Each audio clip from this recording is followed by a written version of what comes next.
Hey y'all, Ramdino here, coming at you from back in North Carolina, fresh back from trail days. Well, relatively fresh back from trail days. Anyway, it's good to be back home, although I miss all the folks that I met out at trail days and all the hiker community. That was a great weekend. I'll be coming out with a video about that later on, possibly later in the week. Something you may have noticed is I talk funny now, and that's because my oral surgery was relatively successful. But I hadn't got used to talking with a retainer in my mouth where they replaced my old tooth with a temporary tooth. So hopefully that'll all clear up. If it doesn't, you're going to have to listen to 8 months of me talking like this. So in any case, stick around, right?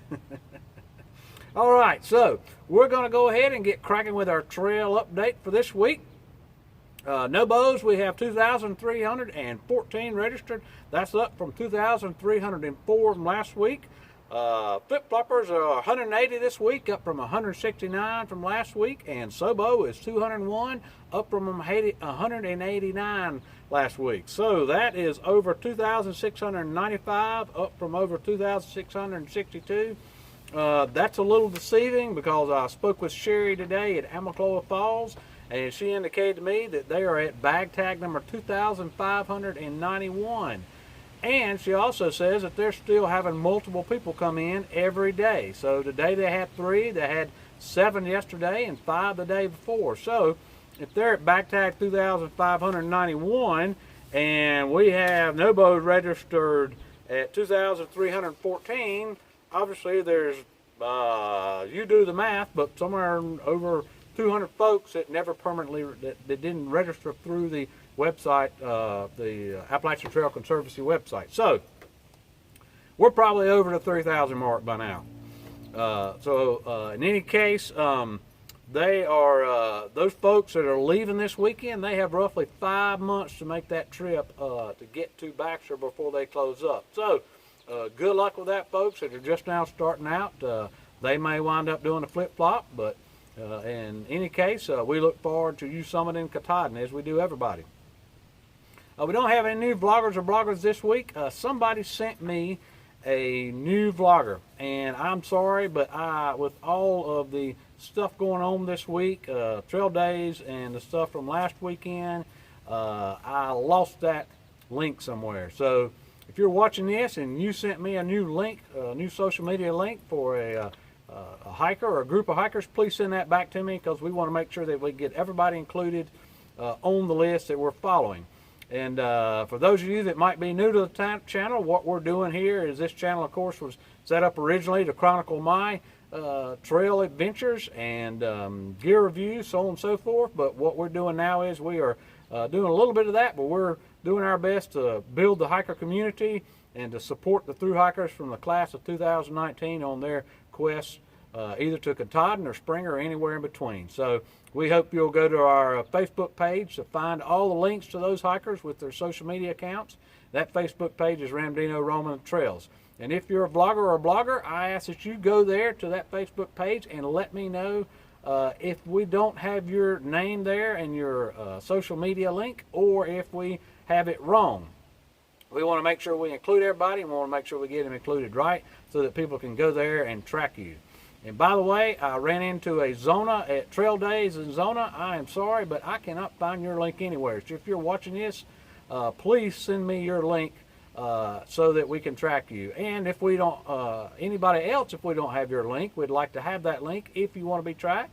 If you don't want anybody to publicize that, then just to let you know, I don't give exact locations of everybody for hiker safety, so you don't have to worry about that. But I would like to keep up with you and spur you on. So for anybody else, including Zona, send me that. And if you want to send me that and you just don't want the public at large to know that, then that's fine. I'd still like to spur you on your quest. So we'll keep moving right along here. We don't have anybody new, like I said, but there's a couple folks that I mentioned last week that I forgot to post them to the site, and so we'll do that again. And that was Next Step on the AT, and that's Steve and Sue, and their trail names are Doppler and Q. So we'll make sure that we get them included this week. Weather report. So where the hiker bubble is possibly, there's going to be some thunderstorms tonight and tomorrow, but the chances of rain the rest of the week are pretty slim. Temps are going to be in the low 80s until midweek, when they're going to get up into the 90s, so it's going to get kind of hot and probably getting kind of buggy. It is going to be wet tonight up north above Harvest Ferry, but that'll be getting on out of here. Here's a little picture radar of what's going on, what's moving through that area.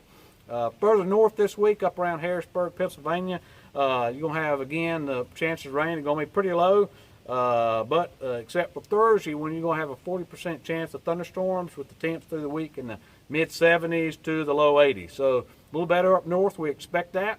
Of course, these are for major cities, both those in the down south. That was for Roanoke, and up north that's Harrisburg. So at higher elevations, you are going to get a little chillier up there. So up north, it's going to get into the high 50s at night around Harrisburg, which means it is going to get considerably lower than that at night. So just keep that in mind as folks are sending home their winter gear and stuff. Might want to keep something at night to keep you warm. I saw where Underdog on the trail, they are up around Penmar, and they are still wearing their puffies. So think about it. And there's always a chance of rain on the East Coast in the summer. Right now, the humidity hadn't got too bad high, but it probably will be getting higher. On our Hikers on the Trail that we have updates for, send me your updates if you'd like that to be listed on this weekly update. You can send that to me through my Facebook page at Ramdino Roaming the Trails. The updates we have is, of course, everybody is coming out of trail days, so there'll be a lot of folks that are on the trail that actually walked into trail days. So there'll be a pretty populated trail coming out of trail days north of Damascus. Like I said, Underdog, he is north of Penmar. Papa John, he's past Harper's Ferry, and he's pushing north. Regina Wonder, she's in the Smokies. The Facklers around Bland, and it looks like they picked up Tri-Tri. So Tri-Tri and the Facklers, I'm glad to see y'all are hiking together, at least through, looks like through the Mount Rogers area. Saw some cattle up there and everything, and so we're glad to see y'all hiking together. Hope you are, and y'all keep us posted. And the Facklers do a pretty good job of that, so they're somewhere around Bland. Paul's on the trail. He's north of Marion, Virginia. Hawk is so far up north that he is lollygagging around in town waiting on Baxter to open, and he's decided he's going to spend a few zeros by hiking part of the long trail. So, you know, that's a typical hiker. You're going to take some zeros by hiking. So, Hawk, more power to you. Amy and John, they're north of Damascus. Wonder Woman, they're north of Damascus. Navigator, Puppet, and Liberty, they're somewhere north of Damascus. Do you see a trend here, folks? All those folks. Zona, she's north of Damascus. And all those folks came out of trail days. So, Pork Chop, he summited Mount Washington. And I have a question for you, Pork Chop. Did you do the hiker tradition and moon the Cog Railroad up there? Tell us all about it. Don't need any pictures, though, bud. All right. If you missed your update, please send me your update through my Facebook page, Messenger, and I'd love to include you on there, or if nothing else, love to keep up with you. News from the trail this week. Of course, Trails Days was this weekend, and it was intense. See what I did there? Intense. Actually, my tent mate came up with that, Mac. If you met her, I appreciate you making her feel at home and part of the hiker community, but she actually came up with that one. So actually, and I will have, like I said, I'll have a video out hopefully later in the week. But I still want to give everybody that came up to me and spoke to me, thank you so much for that. Highlight of my trip, and going to give a shout out to all those people that did that while we were up there. Here's a kind of a heat map of the approximate location of the bubble, and there's no mystery there that it's somewhere around Damascus. Of course, Trail Days is kind of set up to correspond to where the bubble comes into Damascus there, so it's no surprise there. And by the way, this bubble is not probably not 100% accurate. It is based upon some research that someone did with trail journals and where people hit when, and it took several years to compile all this data.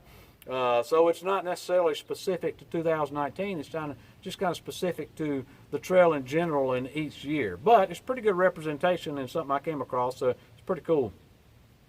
Did want to give a bear update. Of course, last week we talked a lot about the bears in Grayson Highlands in Mount Rogers, and Little Hike Mike has told me a story about running into a 300-pound bear at Fox Creek Campground. And that is just north of Grayson Highlands. That's not actually in the Grayson Highlands. So he said that a bear came into their camp around 5 o'clock, and they shooed it away. I don't know how you shoot a bear away, beating poles or throwing rocks or something, but they got it out of there. And then they kind of thought different about maybe they weren't in a great spot.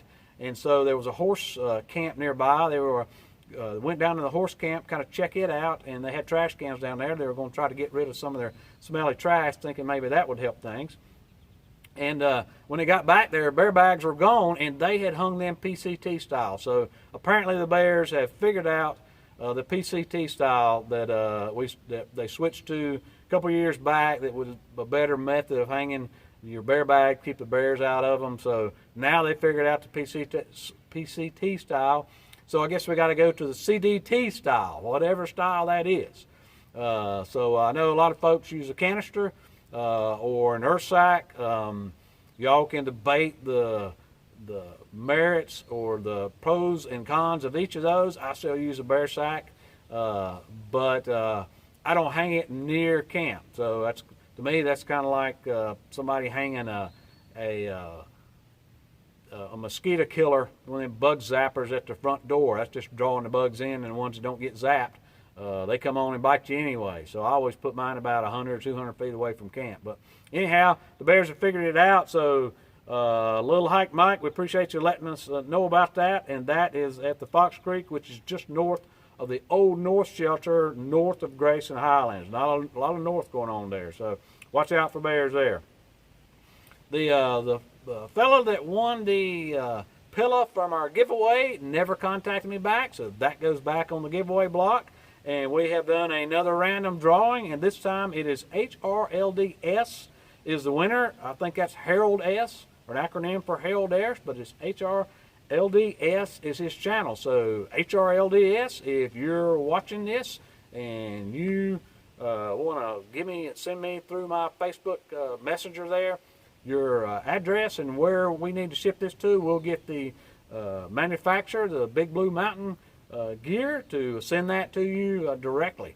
So congratulations on that. Hikers helping hikers. Don't forget, I'll leave all these links down in the description section. As I told you earlier in the week, I started a GoFundMe page for the victims of the tragedy and the attack on the AT. And as of today, we're up to $4,611. So I want to thank everybody that's given to that and everybody that has shared that. Please go out there and continue to share that on your social media account so that we can generate as much as we can to support the injured person and the family of Ron through this endeavor. Jeff Hall at Status Designs has made up some AT Strong stickers, and he's going to give $1 to the GoFundMe page or GoFundMe campaign for every one of those stickers that he sells. That's probably what his profit is on that sticker. So he's not selling for much, but Jeff, we appreciate that. I'll leave a link down there to his account in the Hikers Helping Hikers section. And also, I want to leave a link down there for St. Elmo Fire Quilts. And that is a cottage industry by Walking Nowhere. You may recall that he was an early person that was on our list that we were tracking, and he had to cut his hike short to Katahdin because of some family problems back home, and he did not return to the trail.